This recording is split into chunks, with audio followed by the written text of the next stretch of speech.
हमने थोड़ी रिसर्च की, तो हमें ये जानने को मिला, आप मुझे करेक्ट कर सकती हैं अगर हमारी रिसर्च ठीक नहीं है तो, कि वो ज़माना जब लोग फिल्म देखकर या बॉलीवुड में स्क्रीन पर लोगों को देखकर माधुरी दीक्षित बनना चाहते थे या चांदनी बनना चाहते थे, तब आपने अग्निपथ देखी और आप विजय दीनानाथ चौहान बनना चाहती थी। मतलब ये क्या था?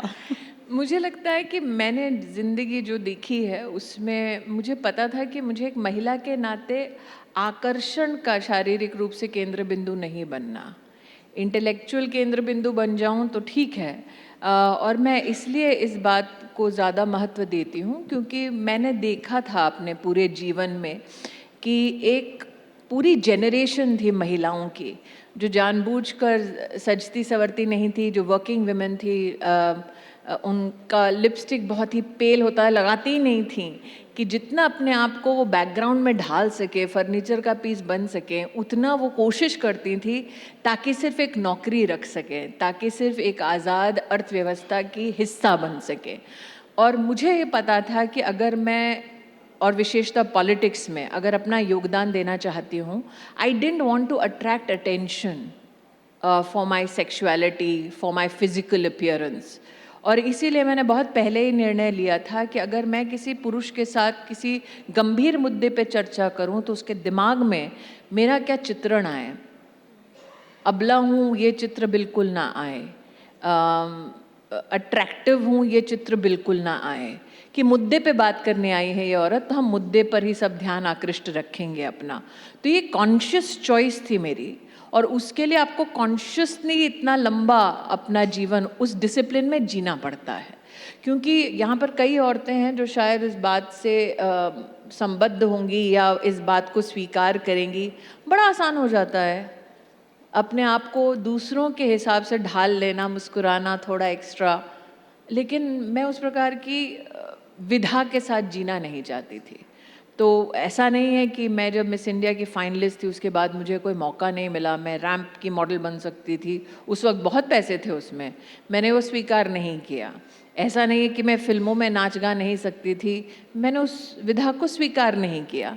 और जब मैं एक पात्र के नाते टेलीविज़न पर भी आई तो किसी ने मेरे पात्र को बिंदी की वजह से नहीं देखा, साड़ी की वजह से नहीं देखा, मुद्दे की वजह से देखा। तो मेरा जीवन as a politician, as a media professional मुद्दों पे आधारित रहा है। और उसकी शुरुआत विजय दीनानाथ चौहान से हो गई थी। विजय दीनानाथ चौहान तो एक अलग विषय था। मुझे लगता है वो उसमें ऐसा क्या था कि आप उससे इतना रिलेट कर रहे थे? मुझे लगता है उसमें एक संकल्प था। कई लोग आज भी फिल्मों को एक बहुत ही सोसाइटल लेंस से देखते हैं, या कल्चर को एक सोसाइटल लेंस से देखते हैं। हमारे देश में एक पूरा का पूरा कल्चरल ऐसा एक दशक रहा जिसने लोगों की मानसिकता पे बहुत बड़ा प्रभाव डाला। जैसे आज धुरंधर की बात होती है बार बार, तो अगर आप धुरंधर देखें तो कई लोगों को म्यूज़िक पसंद आ रहा है, कई लोगों को एक्शन पसंद आ रहा है, कई लोगों को देश के प्रति जो जज्बा उसमें दिखाया गया है वो पसंद आ रहा है।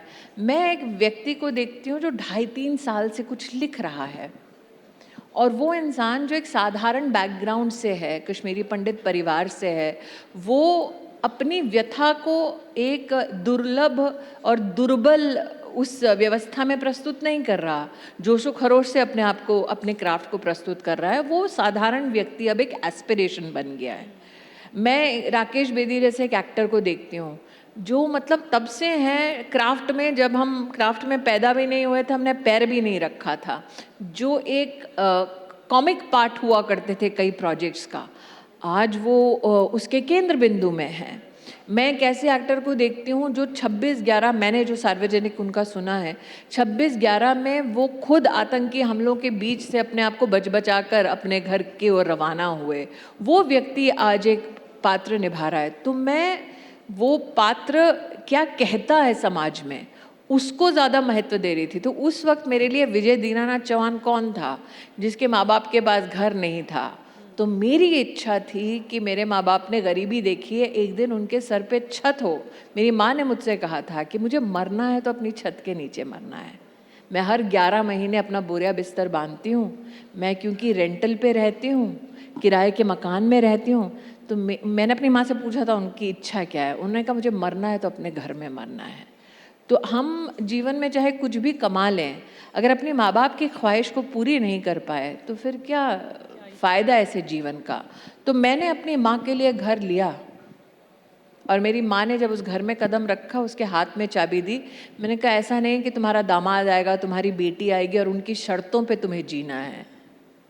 तुमने बिना किसी शर्त के मुझे सहारा दिया, माँ के नाते मेरा पालन पोषण किया, ये तुम्हारे घर की चाबी है। और मेरी माँ ने वो चाबी हाथ में पकड़ कर कहा, नहीं रुपया तो तुझे किराया दूंगी, लेकिन इस संतोष से मरूंगी कि अपनी बेटी की छत के नीचे मर गई। तो मेरे लिए वो मायने रखता है जीवन का। तो विजय दीना चौहान कोई पात्र नहीं था जो मुझे बनना था, वो फीलिंग थी। क्योंकि उस फिल्म में ये फीलिंग थी, एक दिन मैं अपनी माँ को वो घर दिलाऊंगा, वो गांव दिलाऊंगा जिसे छोड़ने पे हम मजबूर हैं। तो आज भी जहाँ से मैं आ रही हूँ, जिस घर से, उस घर की सड़क जो सामने है, वहाँ मेरे पिताजी किताबें बेचा करते थे। तो मैं जब छुटपन में उनके साथ बैठा करती थी, स्टील का वो टिफ़िन बॉक्स टाइप होता था जिसमें हम लोग अठन्नियाँ चवन्नियाँ गिनते थे जब वो जो बेचते थे सामान। तो उनको मैंने उस वक्त कहा था कि एक दिन ऐसा आएगा कि सड़क पर मेरा मकान होगा। तो मेरे पिताजी ने अनसुना सा कर दिया और मैं बार बार बोलती रही। उन्होंने कहा कि चलो चलो भाई, घर की ओर जाना है। और मैंने वो घर खरीदा। और जिस दिन वो घर खरीदा, मैंने अपने परिवार से कहा इस घर में और कोई कदम नहीं रखेंगे, मेरे पिता कदम रखेंगे। तो मेरे पिता को मैंने गेट पे वहाँ खड़ा किया और बोला, वो सड़क दिखती है? 75 साल के मेरे पिता ने रो रो के कुछ नहीं बोला, पर सिर्फ रोए। लेकिन मुझे इस बात का गर्व है कि मैं सड़क से आई, मैं दिल्ली की सड़कों से आई हूँ। मेरी इतनी औकात कर दी भगवान ने कि मैं देश के राष्ट्रपति के साथ राष्ट्रपति भवन में खड़ी रही, देश के प्रधानमंत्री के साथ मैंने अपने देश की सेवा की और मेरे पिता को उसी सड़क पर घर दिलवा कर दिखाया।